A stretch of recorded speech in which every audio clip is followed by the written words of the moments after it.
This is Bob. Right now I'm going to show you how to export both the configuration file as well as the information file for a device using Auvik. Now, this assumes you've got the appropriate credentials to access Auvik, and more importantly, that the device has been configured properly to do exactly this. But it's actually pretty simple. That's why we're combining two things in one video.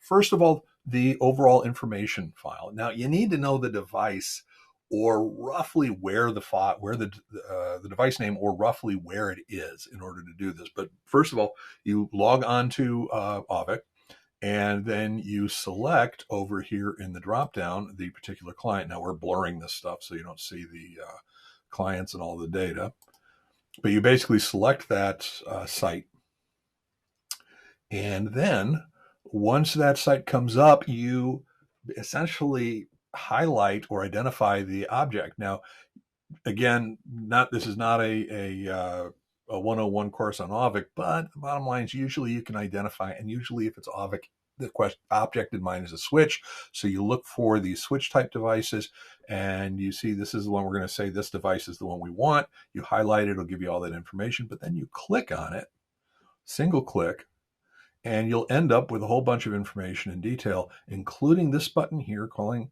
export. And export will essentially do just that. It'll export all of the data to an Excel file. So that's how you do that. But they may actually want a configuration file that actually be used.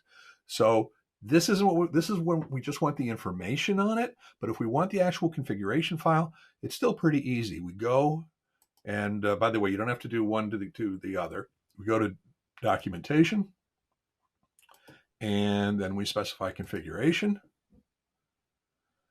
And again, same deal here. You'll notice we're going to go after this device, and we just click on export. And in either case, and again, this case it's the configuration file, the other it's all the information file, you're going to get a single file that you can use to either analyze the situation in the first case or to actually import or reconfigure or the device or a replacement device. Pretty easy peasy. But again, you have to have access to the device in Auvik, and that device has to be properly configured already so that Auvik is gathering this information. Hopefully that makes sense, and have fun.